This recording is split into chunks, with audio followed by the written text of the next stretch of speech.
Hey, everybody, welcome back to the podcast. You're listening to the longest running superhero role playing game on Earth. I'm your host, the Game Master, and today we're going to be talking about The Incredibles, which might be my favorite superhero movie of all time. The reason why is I love a period piece, especially when it comes to superheroes. I've said this before in a couple of videos, but I feel like it bears repeating. Clark Kent's disguise, a lot of people complain about it now, right? But if you think about it, if you look at a photograph from 1938 when Superman first appeared, just look at a photo of a bunch of businessmen out on the street at 8 a.m. or 5 p.m. or whatever, coming and going to work. There's a ton of guys in that crowd who look just like Clark Kent, right? The disguise works really well in 1938. But you drop them in 2024, and how many guys do you know who are going to work with a briefcase and the suit and the fedora and the glasses like that? I never see anybody that looks like Clark Kent myself. Um, the Fantastic Four, it was all about the space race. It was all about people trying to see who could get to the moon first, right? To the point of maybe you don't take time with shielding like you should. And without shielding, you get hit by cosmic rays, which transform you and, give you these fantastic powers. So I love to see movies that are set when they were made or when the thing originally, the first appearance was, right? That's why I actually like X-Men First Class. I loved the period piece part. The rest of the movie had problems, right? But I loved the fact it was a period piece. You get it. I could keep droning on about this. So instead, bring it back to The Incredibles. I love that not only because we know the date, by the way, because when Bob is reading the newspaper, the date is on the newspaper. So we know it's 1962. I love that it was an homage to not only the comic book stuff of the 1960s, but the 1960s in general, right? Whether it's some of the cars, like the one Bob buys once he's making money, from fighting robots on Syndrome's Island, whether it's the Syndrome's headquarters was a love letter to the James Bond franchise of the 1960s. I love Syndrome's headquarters. I like the simplistic design of, I think they call them Omni droids, the robots that Syndrome built. I thought they were very cool. I just loved the movie, right? And then another thing I want to say about the movie before we get into the actual game about the movie is my favorite fictional character of all time is Optimus Prime, right? And here's the thing. I can't fold up into a truck. I'm not made of metal. I'm not from another planet, right? I'm really nothing like Optimus Prime. I don't think I could ever hope to have his wisdom or, commanding presence or anything like that. I don't see myself in Optimus Prime. I sort of strive to be um to have his better characteristics, right? But it's basically an unattainable goal that you're forever in pursuit of. I I don't need to see myself in characters to like characters. That's my point. I think some people are that way and they're selling themselves short because they're taking away what could maybe be making them a little happier in life, right? In the case of Mr. Incredible, though, while I don't need to see myself on the big screen, with Mr. Incredible, I sure did. I had so many people see this movie and then come to me and say, "Holy crap, have you seen The Incredibles?" And I'll be like, "Yeah, great movie." And they're like, "That guy reminded me so much of you."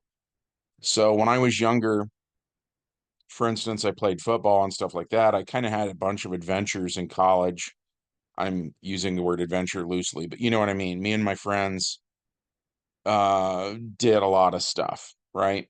And and at any rate, I got married and I got a job where, to make a long story short, I was no longer burning calories, so I gained weight like Mr. Incredible did. I started losing hair like Mr. Incredible did. I had a family. I had the same temper as Mr. Incredible, where he puts his boss through a wall. Um, like you get it, right? And so that made me like him. And for me, one of the biggest moments in the movie is when we go to his den and you see all of the newspaper clippings of what to him would be the good old days, right? Or the glory days. And I related to that so hard. Um, I love Mr. Incredible. And the reason I'm talking about all this before we get into the game is because, unfortunately, this game is not a happy game and it does not go to plan. And in our game version, we tried to run the movie like almost exactly like the movie. The difference is, in the Incredibles movie, which I would assume everybody has seen, but in the off chance someone has not seen it, at the beginning of the movie, they're talking about how Bob and Helen, who are the lead characters, they're going to get married. And that takes place, I don't have it in front of me right now, but I want to say it's like 1947, something like that. So it's after World War II at any rate. They're going to get married. And right before the wedding, there's a bunch of crazy stuff happening in the city. But one of the things that's happening is this guy is falling. And so Mr. Incredible saves him, but if I remember correctly, breaks his neck in the process. This guy, as it turns out, was a jumper. He was trying to take his own life. And so, long story short, he sues Mr. Incredible, and then the government pays for the lawsuit. And the idea is the government doesn't like having to pay for, collateral damage and all this other stuff. And so they ban supers.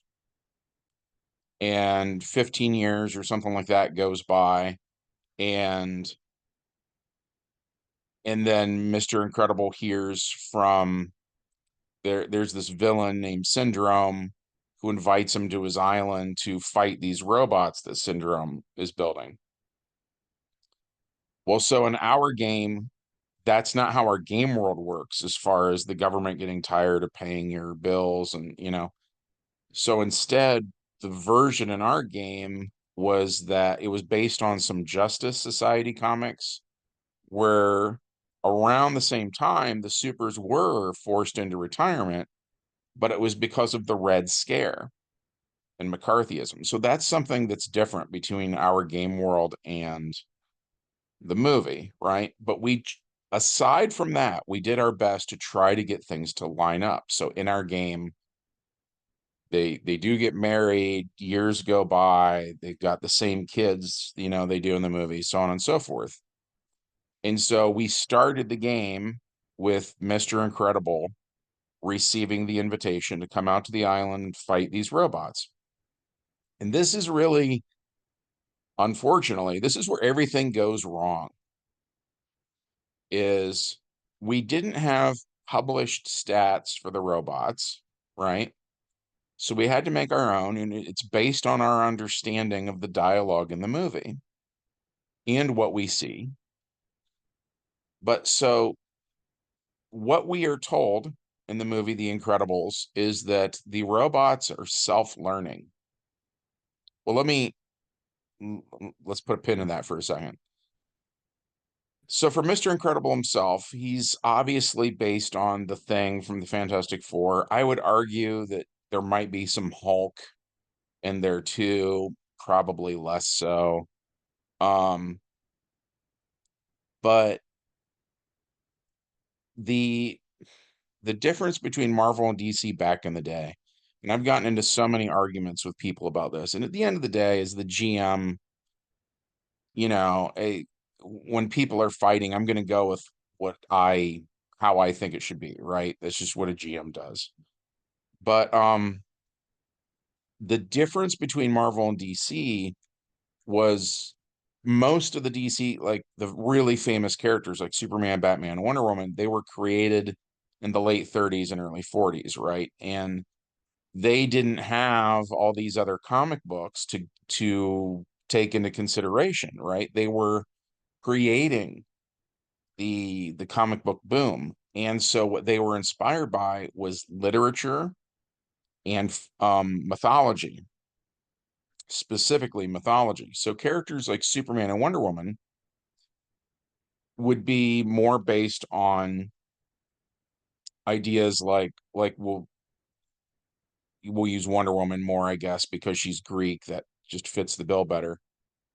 So it's going to be characters like Hercules, Atlas, stuff like that, right? Well, think about those characters for a minute. Atlas literally was strong enough to have the weight of the world on his shoulders, like in the literal sense, holding the world. And then, if I remember correctly, one of the 12 tasks of Hercules or whatever it was to relieve Atlas briefly. So then Hercules was holding the world on his shoulders. And so when you look at stuff like that, the DC characters kind of make more sense, right? Where you look at some of the stuff Wonder Woman does, which is pretty high-end stuff, really. You look at some of the stuff Superman does in the Silver Age, it's also up there with Atlas, you know.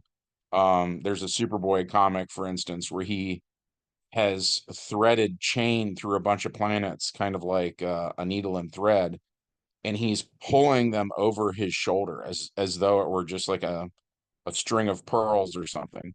And he evacuates an entire galaxy. So as a little boy, he's 8 years old at the time, he's evacuating an entire galaxy worth of planets, right? So you know, in the 1960s, then when Marvel is becoming a thing, Stan Lee, and he said it in old interviews, right? So you can listen to the interviews and hear it yourself. He hated that. And he thought you couldn't relate to it. And he wanted people to be able to relate to the characters. So whereas DC would kind of start at that top end of the spectrum with like gods and stuff, and maybe just slightly bring it down a notch, right? Stan's philosophy was to start with the everyman, start with a human being and take it up one notch. And so that's when you get characters like Wolverine, Cyclops, Daredevil, Punisher, whoever, right? Is they're basically normal guys, but then something makes them special, whether it's an optic blast or sonar vision or whatever it is, right? So because of that, right? If you look at the DC Heroes RPG, the stats in that game are based on um that philosophy I described, where it's extremely high-end stuff, right? DC Heroes really shines of every role-playing game I've ever played, and that'd be a lot of games. I can't think of another game that lets you just throw planets at people if you want to. You know, it's that's what it was really built for. Conversely, the Marvel Superheroes game, and there were different editions of it, but the earliest edition, um, I forget what they called it, the battle book or whatever, when it is giving you the stats, it it topped out originally at unearthly strength, which Marvel uses adjectives. So it's kind of like Incredible Hulk, amazing Spider-Man, incredible and amazing were some of the adjectives of there. But so the highest thing they listed in the earliest edition of the game was unearthly strength, which was the ability to lift 100 tons. The next level down from there was monstrous strength, which, if I remember correctly, again, off the top of my head without looking, I think it was 80 tons. At any rate, either way there, if you translate that into the DC Heroes role-playing game, that's both of those fall into the 12 AP range, which again, without looking, I can't remember, but I think the 12 AP range is something like anything between 52 tons and 104 tons because it's an exponential thing. So at lower levels, it's something like 0 APs is like 50 pounds, and then 1 AP is 100 pounds, and 2 APs is like 200 pounds. But it doubles 400 pounds, 800 pounds, 1,600 pounds, 3,200 pounds. It just keeps doubling, right? So when you get up to the 12 AP range, that's when it's like 52 tons to 104 tons. So all the really high-end Marvel guys are going to have a strength of 12. So because of that, we decided Mr. Incredible should probably have a strength of 12. That seemed about like where he should be, right? So, and I should also say, because someone's always going to not like that, you know. Also in the DC system, if you roll really high, it is as if your character could lift even more weight. High rolls mean more damage, and so there's kind of this ebb and a flow in DC, and that represents comic books where you see a character do something they couldn't normally do. There's a famous instance of a Spider-Man being in a sewer, no, it's a subway tunnel, I think, and like it collapses and he's stuck under it. And in this moment of adrenaline or willpower or whatever you want to call it, um, he lifts it. And if I remember correctly, the narration in that moment is that he is quote unquote lifting the weight of New York off of him or something akin to that, right? That's the spirit of the thing anyway. And so the DC hero system again shines in this moment because what we would say is that Spider-Man got a really good roll. So even if he can normally only bench press, you know, however many tons it is, in this instance, it was way more because he rolled higher, right? And so take that into account too for characters that you've maybe seen him do something here and there. You know, the system still accounts for that. But at any rate, so Mr. Incredible, we gave him a strength of 12 and a body of 12, and we thought that was about right for him. So then it was time for the Omnidroid, right? Mark 1. And if you look up in the DC Heroes system where it gives you stats for robots, excuse me, I meant to say just stats, period, attributes, right? And their definitions. 12 is considered quote unquote steel hard. So we thought, well, that's perfect for a robot, right? And then in terms of his strength, there's the thing we see in the movie where it can puncture itself. Oh, so we thought, yeah, this is great. You know, let's do that. So at this point, the good guy and bad guy both are all 12. So they're completely evenly matched. And we thought this sounds very balanced, right? For the listeners who are coming from the Dungeons and Dragons end of things, you guys are probably already very familiar with challenge rating, and that's the challenge rating ideas. You're just really, really nicely evenly matched. So then we get to the idea of agility or dexterity, whatever you want to call it. That is a little harder to figure out. So we looked at Mr. Incredible, and the thing is, sometimes, and I think it's because they're trying to depict him as older, not unlike myself. Um, he's, you know, I feel like he's sort of lumbering a little, right? So he's for sure, he doesn't seem to be like peak human agility. But then when he's fighting the Omni Droid, he can kind of move, you know? And we weren't sure where to go with it. And so what I do sometimes with certain characters is I just make them as middle of the road as I can. So in DC, peak human dexterity is a 10. Average dexterity is a 2, just the average dude on the street, you know, Jimmy Olsen or whoever. So I would take the average of them, you know, so 10 plus 2 is 12, divided by 2 is 6. So we gave him a dex of 6, right? Just middle of the road agility for an adventurer. And I do that quite a bit, actually. So, okay, we had our hero taken care of now. So now for the Omnidroid. We weren't sure where to go with it, but there's this line of dialogue, and this is how we interpret it. I can't remember if it's Syndrome who says it or who it is, but they say that it has a learning computer, and that the more it fights you, the better it gets, basically, right? And so our take on that, for better or worse, was we decided that the Mark 1 would have a dex of 1. The Mark 2 would have a dex of 2. The Mark 3 would have a dex of 3. So as Mr. Incredible keeps coming out here weekend after weekend after weekend, it's getting harder, right? We thought that sounded about right. So that's how we ran it.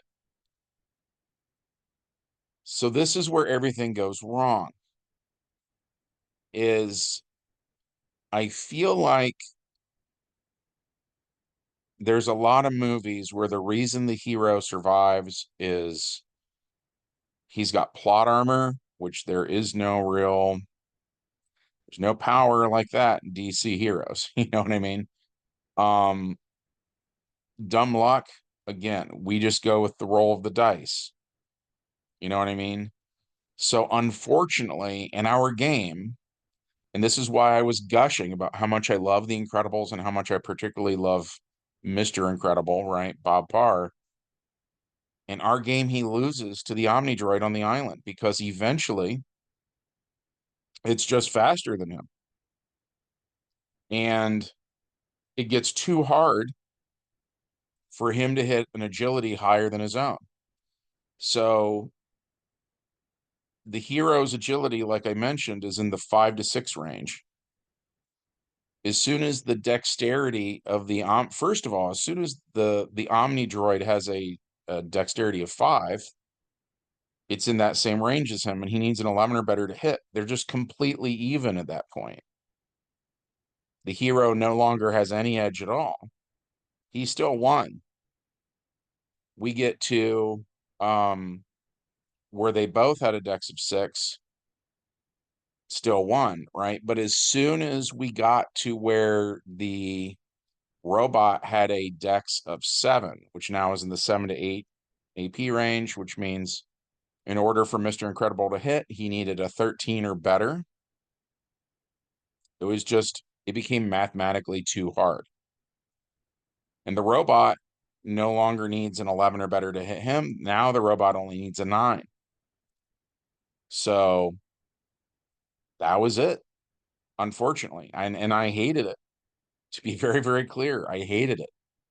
Mr. Incredible dies in our game on the island, which is super depressing because think about what's going on with the other characters at that point in the movie, right? Um, his wife thinks he's having an affair and doesn't know where all this money was coming from, and so on and so forth, right? Um, so we never actually deal with that part of it. We talked about that out of game. We didn't say anything in game, partially because it was so depressing. These characters go from my favorite superhero movie characters to this, and we're like, well, God, that's horrible. Um, so we didn't really say what happened to the others. They were home the whole time, so they're not in harm's way. My take on it, my rule as the GM was that we didn't think Syndrome would go after them because they were not the ones that slighted him. I thought it was all about Bob, and that even if Syndrome was going to hurt another family member, like at the end of the movie, he's doing stuff with the baby, I thought that he was just doing that to hurt Mr. Incredible because Mr. Incredible hurt him. I saw it as that, right? So I didn't have Syndrome go after the family at all because again, that's just depressing and I don't want that. Um, but what I did say was after Bob's demise, Syndrome launches his robot to New York where it starts tearing things up.